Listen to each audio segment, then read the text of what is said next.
आज हम previous year paper 2021 से 22 का पेपर एचसीआई का हम लोग एनालाइज करेंगे, जिसमें कि हम सेक्शन ए को अभी छोड़ते हैं, ठीक है। सेक्शन बी और सी को देखते हैं कि क्या क्या क्वेश्चन है with respect to my notes and my YouTube video. जो मैंने पढ़ाया है वो सारी चीजें उसी हिसाब से हम लोग एनालाइज करेंगे। सबसे पहला क्वेश्चन है, discuss the principal of good UI design, evaluate the suitability of the manual tour booking form using UI design principles. तो ये चीज मैंने आपको पढ़ा रखी है कि principle of good UI design क्या होता है, कि इसमें देखते हैं हम लोग, ठीक है। ये मेरी नोट्स है, पहला चैप्टर में ये चीज नोट्स आपको मिल जाएगी, मैंने कंबाइन करके यहाँ पे लिया हुआ है। सबसे पहला है कि principle of good UI design. तो यहाँ पे देख सकते हो principle of user interface, principle establish the foundation for graphical interface, principle establish the foundation for graphical interface. तो क्या क्या जीयूआई के प्रिंसिपल यहाँ पे आप लिख सकते हो। Attention must be drawn to the relevant element, ये सारी चीजें हैं। एस्थेटिकली प्लीजिंग होना चाहिए, कॉम्पेटेबिलिटी होना चाहिए, कॉम्प्रिहेंसिबिलिटी होती है, कंसिस्टेंसी होना चाहिए। तो ये सारे चीज पहले क्वेश्चन में आ जाएंगे। और उसके बाद ये दिया हुआ है कि मैनुअल टूर बुकिंग फॉर्म है, उस फॉर्म को भी एक्सप्लेन करना है कि वहां पे किस तरीके से good UI design principal apply हो रहा है। तो यहाँ पे मैंने एक टूर बुकिंग फॉर्म खोल लिया है। तो वही चीज जो मैंने आपको पहले पढ़ा रखी है। देखो, हो सकता है कि कोई टॉपिक ऐसा हो कि आपको वहां पे ना मिले, नोट्स में टू द पॉइंट ना मिले, बट हो सकता है कि मैंने उसे पढ़ा रखा हो। जैसे कि यहाँ पे आप खुद देख सकते हो, फर्स्ट नेम लास्ट नेम, मैंने बताया था कि जो चीज एक साथ होती है वो फॉर्म में जनरली एक साथ ही होना चाहिए। तो फर्स्ट नेम के साथ लास्ट नेम, ऐसा नहीं होना चाहिए कि लास्ट में कहीं लास्ट में हो, ठीक। उसके बाद फॉर्म देखने में अच्छा होना चाहिए, ठीक है। एस्थेटिकल प्लीजिंग होना चाहिए, कलर होना चाहिए तो अट्रैक्ट करे यूजर को, ठीक। वो सारी चीजें यहाँ पे आप एक्सप्लेन कर सकते हो, जो चीज मैंने आपको पढ़ा रखी है यूआई डिजाइन प्रिंसिपल के हिसाब से। नेक्स्ट क्वेश्चन है, give a brief note about different विजेट support and interface feature support in user interface building tool. तो ये भी मैंने ऑलरेडी पढ़ा रखा है, चैप्टर नंबर 5 में वो चीज आपको मिल जाएगी। जैसे कि यहाँ पे ये देखो, ये GUI टूल किट, जिसमें कि मैंने पढ़ाया था कि फ्लेक्सिबिलिटी प्रोवाइड करता है। इसमें विजेट्स, डिफरेंट विजेट्स होते हैं, स्क्रॉल बार्स, पोल डाउन, पॉपअप्स। उसके बाद यहाँ पे देखो, उसके बाद ये चीज है feature support user interface building tools. तो फीचर क्या क्या यहाँ पे ये चीज लिया हुआ है, इंटरफेस बिल्डिंग टूल फीचर्स, ठीक है। 3 फीचर है यहाँ पे आपको मिल जाएंगे। उसके बाद नेक्स्ट क्वेश्चन है, distinguish between short term and long term memory state requirements to perform cognitive walk through of a system. तो short term and long term memory के लिए यहाँ पे ये चीज दी हुई, memory short term and long term memory. इसमें आप ये भी लिख सकते हो, इंफॉर्मेशन प्रोसेसिंग में कॉन्शियसनेस और अनकॉन्शियसनेस भी इसमें डाला जा सकता है। उसके बाद क्या है कि state requirement to perform cognitive walk through of a system. Cognitive walk through of a system मतलब ये होता है कि जो भी यूजर का यूजिबिलिटी है, मतलब कि जो यूजर यूज कर रहा है सिस्टम, उसमें हम लोग जा करके देखते हैं कि क्या चीज इंपॉर्टेंट है, क्या कोई गलती तो नहीं उसमें हुई है, या कोई टफ तो चीज नहीं इसमें।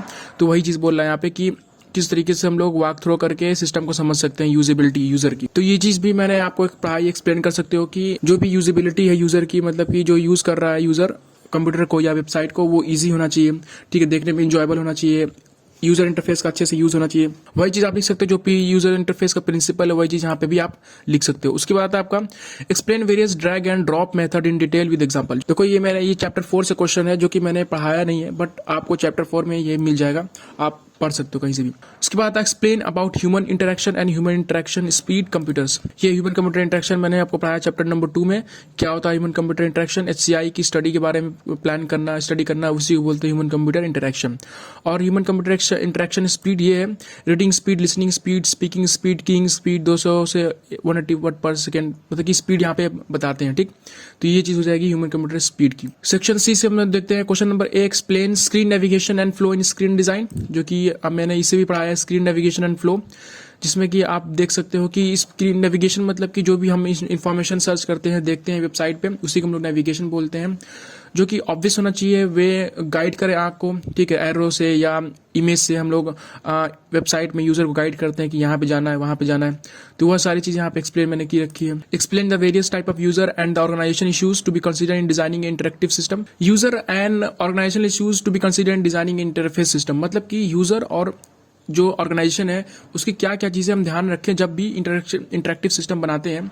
तो क्या क्या चीजें ध्यान रखनी चाहिए यूजर और ऑर्गेनाइजेशन के रिस्पेक्ट में।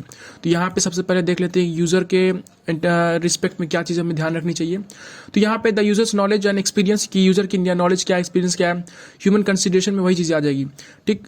कंप्यूटर लिटरेसी कितनी है, उसकी कितनी नॉलेज है। उसके बाद इसमें से कुछ ले सकते हैं द यूजर्स टास्क में भी कि फ्रीक्वेंसी ऑफ यूज की डेटा को कितना यूज करता है वो। तो यहाँ पे स्टैंडर्ड गाइडलाइन वेरिएबल टू, तो यहाँ पे देखिए जैसे ही लिखा हुआ है allow faster performance, reduce error, reduce training time. तो ये सारी चीज़ें हमें ध्यान रखना चाहिए जब भी हम सिस्टम बनाते हैं तो यूजर के रिस्पेक्ट में। और अगर ऑर्गेनाइजेशन के रिस्पेक्ट में बात करें तो डेवलपर के में ही आ जाएगा इंक्रीज यूजेबिलिटी ऑफ HCI। ठीक है, HCI की विजिबिलिटी ज़्यादा होनी चाहिए, ठीक, कलरफुल अच्छे से होना चाहिए, इंजॉयबल होना चाहिए, सिंप्लीफाइड डिज़ाइन होनी चाहिए। कोई भी वेबसाइट अगर हम बनाते हैं ऑर्गेनाइजेशन की तो डिज़ाइन सिंप्लीफाई होना चाहिए, सिंपल होना चाहिए। रिडंडेंट एफर्ट, बार बार जो चीज़ किया जा सके उसे हम लोग रिड्यूस कर दें, ठीक है, यूज़र को बार बार चीज़ें ना करनी पड़े। रिड्यूस ट्रेनिंग टाइम, वो सारी चीज़ें आप इसमें इंक्लूड कर सकते हो। देखो हो सकता है कि टॉपिक का नाम डिफरेंट हो बट चीज़ें आप ऑलरेडी सब पढ़े हुए हो, सारी चीज़ नोट्स में है, यूट्यूब वीडियोस में मैंने बना रखा है, लिंक डिस्क्रिप्शन में मिल जाएगा, आप देख सकते हो। उसके बाद नेक्स्ट क्वेश्चन आता है explain Shneiderman's 8 golden rules of interface design. देखो तो यहाँ पे भी एक चीज आती है कि हो सकता है कि आपको कोई नाम दिया हो, नाम पता ना हो, जैसे कि यहाँ पे श्नीधरनमैन 8 गोल्डन रूल मैंने नहीं पढ़ा रखा है, ठीक, नाम लेके नहीं पढ़ा रखा है, बट ये आगे का जो है इंटरफेस डिजाइन ये मैंने पढ़ाया है कि रूल्स और प्रिंसिपल ऑफ इंटरफेस डिजाइन होते हैं, वो चीज मैंने पढ़ाई है, उसे आप इसमें डाल सकते हो। तो यहाँ पे हम क्या लिख सकते हैं यूजर इंटरफेस डिजाइन के बारे में। तो देखो तो वही चीज जैसे कि मैंने आपको पहले ही पढ़ाया था कि एस्थेटिक प्लीजिंग होना चाहिए, कॉम्पेटेबल होना चाहिए, कॉम्प्रिहेंसिबिलिटी होनी चाहिए, कंसिस्टेंसी होनी चाहिए, उसका कलर अच्छा होना चाहिए, और जो चीज इन्फॉर्मेशन यूजर सीख करता है, जो चाहता है वो चीज़ ऊपर होनी चाहिए, ठीक है, जो ज़्यादा इंपॉर्टेंट नहीं वो नीचे होना चाहिए। तो वो सारी चीज़ आप बना करके भी लिख सकते हो। तो देखो वही चीज़ें हैं 8 रूल्स स्ट्राइव फॉर कंसिस्टेंसी, जो कि मैंने अभी दिखाया था आपको, कंसिस्टेंसी होनी चाहिए रूल में, ठीक है। Enable frequent user to use shortcuts include होने चाहिए, ऑफर इन्फॉर्मेशन फीडबैक भी होने चाहिए। ये सारी चीज़ें मैंने आपको नोट्स में यूट्यूब वीडियोज़ में पढ़ा रखा है। वो हो सकता है कि टॉपिक अलग अलग हो, ठीक है, कहीं चैप्टर 4 में हो, कोई चैप्टर 2 में हो। Design dialogue and yield close, ये भी मैंने बताया कि मीनू डायलॉग बॉक्स का यूज होना चाहिए, ठीक है, सिंपल होना चाहिए, एरर हैंडलिंग होनी चाहिए। उसके बाद जो भी एक्शन हम लेते हैं उसको अंडू कर सकें, ठीक है, ये भी मैंने पढ़ा रखा है आपको। तो वो सारी चीजें इसमें आ जाती हैं, ठीक है। उसके बाद आता है right in brief the process of web interface design. तो वो चीज़ यहाँ पे है, वेब यूजर इंटरफेस के बारे में यहाँ पे आप लिख सकते हो, ठीक है। पॉपुलैरिटी भी एक्सप्लेन कर सकते हो, पॉपुलैरिटी ऑफ वेब इंटरफेस। तो वो भी चीज़ यहाँ पे मैंने आपको पढ़ा रखी है, ठीक। उसके बाद आता है describe how the golden rules and heuristic help interface design take account of cognitive psychology, illustrate your answer with the design of Microsoft Office Word. बोल रहा है कि जो क्या क्या ऐसी यूजर की साइकोलॉजिकल है इंटरफेस डिजाइन करने में, ठीक है, जिसको कि माइक्रोसॉफ्ट ऑफिस वर्ड का हेल्प लेकर के हमें समझाना है। सबसे पहले समझते हैं कि इसका क्या मतलब है कि interface designer take account of cognitive psychology. तो ये चीज मैंने आपको भी पढ़ा रखी है यहाँ पे। ये चीज देखो, psychological response to power poor design, कुछ ऐसी डिजाइन जो कि हमें नहीं करनी चाहिए, ठीक। जैसे कि framework can not be understand, अगर यहाँ पे फ्रेमवर्क ऐसा होना चाहिए जो कि हम लोग अंडरस्टैंड कर सके, सीख सके। बोर्डम नहीं होना चाहिए, ठीक है, स्ट्रेस ना हो यूजर को। उसके बाद टास्क ओरिएंटेड होना चाहिए, ऑप्शन, ठीक है, जो भी यूजर का टास्क है उसके हिसाब से होना चाहिए। नेविगेशन सिस्टम आसान होना चाहिए, उस पर इजीली यूजर सर्च कर सके। ये चीज साइकोलॉजिकल रिस्पॉन्स में आ जाता है। उसके बाद साइकोलॉजिकल कैरेक्टरिस्टिक में आप लिख सकते हो एक्सपेक्टेशंस को मीट करना चाहिए, जो भी डिजाइन के यूजर का एक्सपेक्टेशन है वो होना चाहिए। Cognitive style, process of gaining knowledge from ideas, जो भी सिंबल हैं, जो आइडिया प्रेजेंट किए हैं वेबसाइट पे, उसके हिसाब से वो उसको देख करके यूजर समझ पाए।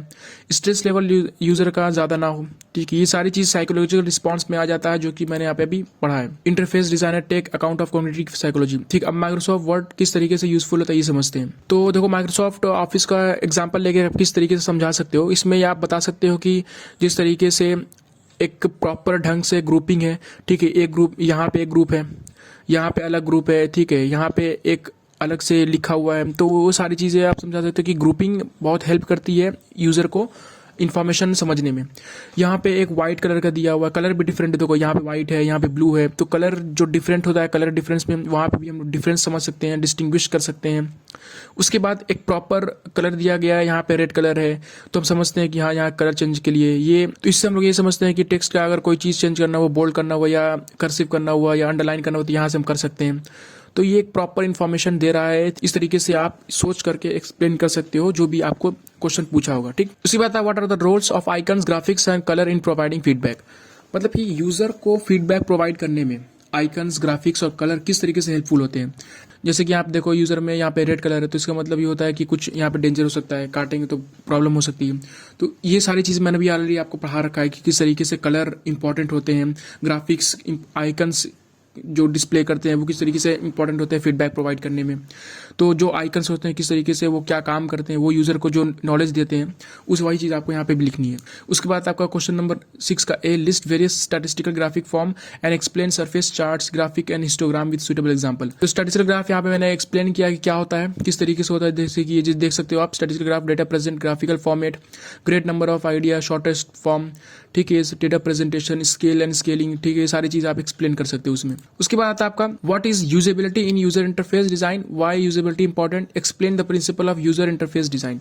मतलब कि यूजेबिलिटी इन यूजर इंटरफेस मतलब कि जो यूजर इंटरफेस यूज कर रहे हैं कि किस तरीके से और भी ज़्यादा आसान हो जाता है यूजर को इंटरफेस यूज करना, वही चीज़ यहाँ पे पूछ रहा है। यूजेबिलिटी मतलब कि जो यूजर यूज कर रहा है कि किस तरीके, कितना ईजी हो सकता है यूजर को इंटरफेस डिजाइन यूज करना, क्या क्या यूज करें हम लोग। ग्राफिक यूज कर सकते हैं, कलर के थ्रू यूज कर सकते, कलर के थ्रू और भी ज़्यादा आसान कर सकते हैं यूजर इंटरफेस को यूज करना। वो सारी चीज़ें यहाँ पे आपको एक्सप्लेन करनी, वो भी मैंने आपको पढ़ा रखा है अच्छे से।